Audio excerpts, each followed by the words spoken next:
Might be a murder happening outside my apartment. A very special episode for you this time around. Quibi making me ask some big questions and some small ones. And yes, this is the absolute final Quibi review. Sorry, but one extra one right now. Go check it out. It's starting now.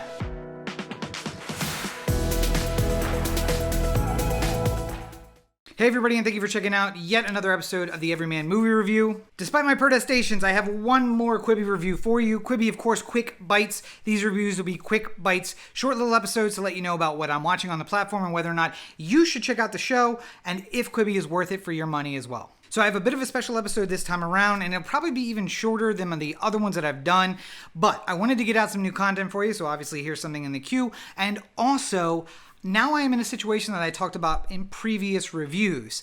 I have started watching two shows that are actually going up day on day now, and I have reached the point where I need to wait till tomorrow to watch the newest episode. That means two things. One, I can finally comment on what that is like. And two, there is brand new content on Quibi if you are looking to get it and check it out. This might be the time to grab that subscription for 30 days and check it out. So first up on this special episode, let's talk about Don't Look Deeper, a brand new show coming out on Quibi. This is the Big Questions show, the one that made me ask some really deep things.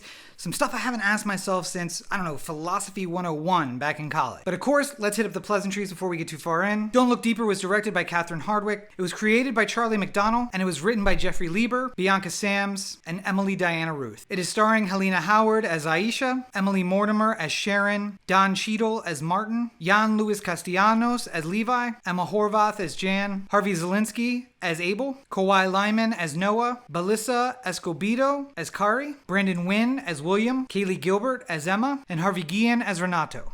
Now, big questions. What are the big questions? Well, the concept of Don't Look Deeper is this. Helena Howard plays Aisha, and she is a normal teenager, or so she thinks, and then some really weird things start to happen, and we're right with her at the very beginning, and we're kind of seeing that she's having some troubles, and things are going a little weird in her life, and then she gets drunk at a party, and when she goes to the bathroom, she actually accidentally trips and cuts herself, and when she cuts open her arm, she sees not flesh and bone, but metal and fiber optics and metallics. That's right, folks. She is a robot. And this is a world where they are familiar with robots. There's a company that makes companions or embeds, and these are very clearly robots. They're like, maybe like kind of close in the future robots. They're humanoid. They look like humans, but they do walk a little robot-y. They're clearly androids, and Aisha is not. She looks and sounds and seems like a normal person. And after we have this reveal that she is metallic underneath, then she goes and sees a doctor, her psychiatrist. And the psychiatrist is freaking out, looking at the wounds on her in a way that makes you feel like maybe she's not a robot. And then she wakes up in bed, and the wounds are gone. And you're left wondering, what? So the first few episodes leave you in this place of wondering, what is going on? And is this girl having some kind of mental breakdown? I don't understand what's real and what's not. And then you start moving into the world of, okay, so if this is in fact real, and I can't say for sure that it is she a robot or is she a human? And if she's a robot, the sentience level, so there's a lot of questions. The androids are androids, and they're clearly androids. This kind of draws the line of sentience and humanity, and what makes a human versus a machine. What is life? What is humanity? If a robot could fool all of us, not just pass the Turing test, but pass the Turing test as well as look like you and sound like you and act like you and maybe do YouTube video reviews. At what point does a machine stop being a machine and just start being a human? I've been playing a bit of Fallout 4 lately, and they have synths there that are basically the same thing as Aisha. It's indistinguishable from a human, and so maybe that was on my mind, and that's why I've been thinking about it more. But back in philosophy, you start out with the concepts of brain in a jar. How do you know anything exists other than you? You hear the voice in your head, you see things around you, but in the end, everything you see, you hear, you smell, you taste, or you touch is inevitably turned into electrical signals to the brain. So how do you know you're not a brain in a jar somewhere just being fed electrical signals and none of this really exists? Moreover, Maybe you are not a brain in a jar, but maybe this is the Truman Show, and everyone around you is just here as a presentation for you. How can you say for sure that's not true? You move your way up through these things about what is intelligence, what is life, and this show kind of threw me back into that mentality of just like all of those deep, deep questions. I hit the point, I think episode 5 or 6, where now I'm caught up, and now I have to wait till tomorrow for another episode. And I am saying again with 100% clarity and full forethought of knowing what I'm doing. The people who said, I hate having to wait till the next day for the next episode, you're crazy. You're crazy. I love binging shows. I love being able to figure out everything that happens, but the excitement of hitting the end of the episode and being like, what? There's no more? I have to wait till tomorrow? Oh my God. Okay, so I'm going to get up a little extra early tomorrow so I can, I miss that. We used to do this all the time when Mad Men was on and Breaking Bad and Game of Thrones, and it's like it became a weekly thing of sitting down and watching a show together. And we're not sitting down together and watching Quibi shows, but I'm excited for what's going to happen in the next episode. And I think that there's a problem with millennials and maybe just everyone right now with delayed gratification. They want everything and they want it right now, and they don't understand how sweet it is just to wait a day or two and have that payoff. And therein Quibi has a problem because Quibi is meant for millennials. It's meant for millennials and Gen Z, teens and tweens who don't have patience and don't know delayed gratification. So again, Quibi, what are you doing? Okay, so now let's turn to the show that made me ask the small questions, like, haven't I seen this before? And that show is The Fugitive. And before we even get started, let's dive into the pleasantries. Fugitive is directed by Stephen Hopkins. It was written by Nick Santora. It is starring, in no particular order, Kiefer Sutherland as Clay Bryce, Boyd Holbrook as Michelangelo Farrow, Genesis Rodriguez as Detective Sloan Womack, Brian Garrity as Dale, Tiya Sircar as Pretty, Andy Buckley as Principal Spataro, Glenn Howerton, another Always Sunny alum, we talked about Caitlin Olsen last episode, as Jerry Conwell, and Natalie Martinez as Allison. So quick synopsis, Mike Farrow is a con. He was arrested for something that he didn't do. Okay, I know where we're going with this. I'm on board. Let's go. And he pleads guilty. Okay.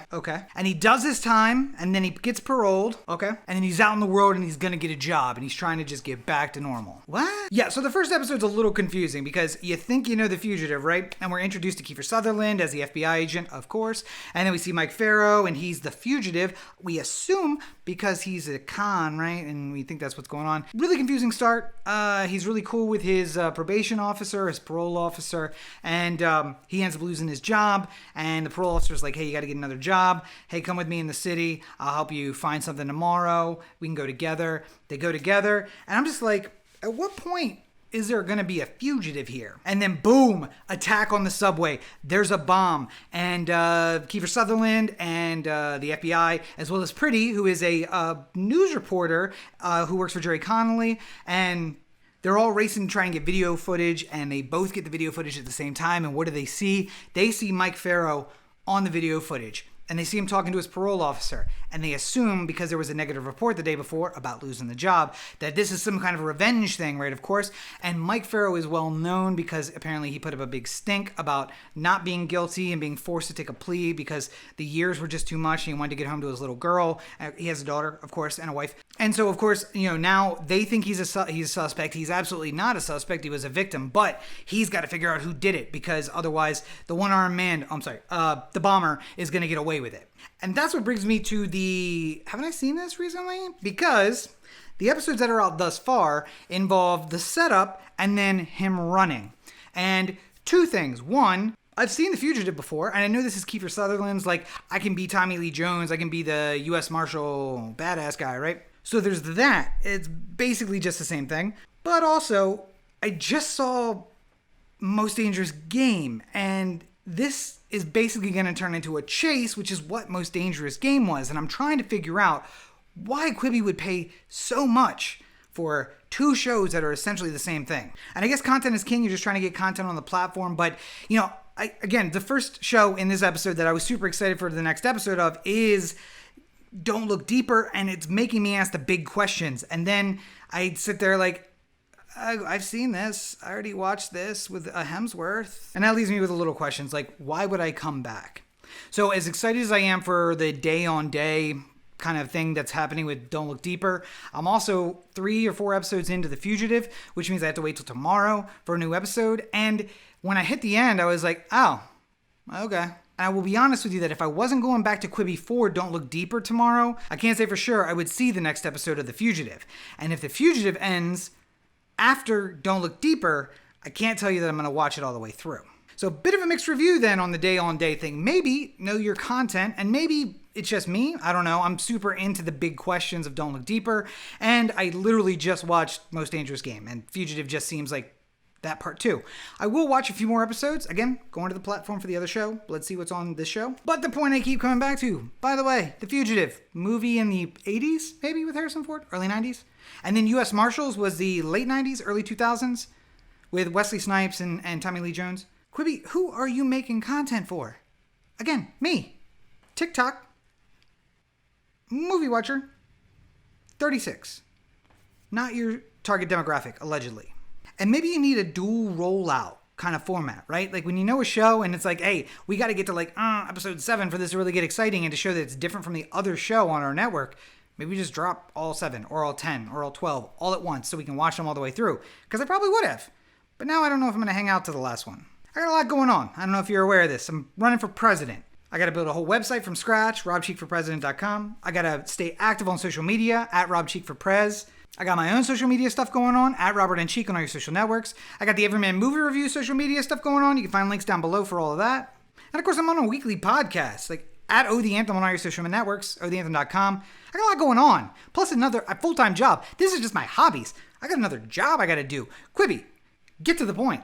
Get me to the thing that makes me want to stay, because you haven't thus far. So it feels weird to me to give a recommendation on a show that I'm not done with yet. So I will withhold on The Fugitive, because maybe it'll come back. But this is what I'm going to say. Don't Look Deeper is 100% worth it. And if you like those big questions, if you like the quandaries of intelligence and humanity, I think that you're going to love this show, and I don't care what happens in the last 5 episodes. I'm there for it. I'm here for it. Don't Look Deeper is definitely a show that makes it worthwhile to pay the $4.99 for Quibi by itself. It is that good. It's that complex. It's that well done. I am going to be upset when it ends. I hope they give it a second season, and I'm not even through the first one yet. I just know it's not going to be enough no matter what it is. The Fugitive, I'll withhold judgment on. And maybe I'll just follow up it quickly with a little ending on another episode about, hey, yeah, by the way, Fugitive was okay. But thank you guys for checking out this special episode of the Everyman Movie Review. Even though I am running for president, we are maintaining 2 episodes per week, every single Thursday and 1 day in between. So make sure you hit subscribe and the notification bell so that you know when a new episode is up. Let me know down in the comments what your favorite Quibi show is. If you got Quibi because of one of these reviews, if you're enjoying Quibi just otherwise, let me know your thoughts on the platform and any of these shows that I've checked out. And I promise you, next time we are going to get back to a movie. Yes, there are also some Peacock shows coming, but movie next time. I promise a movie next time. But until then, take care of yourselves and each other. Have a great week, everybody.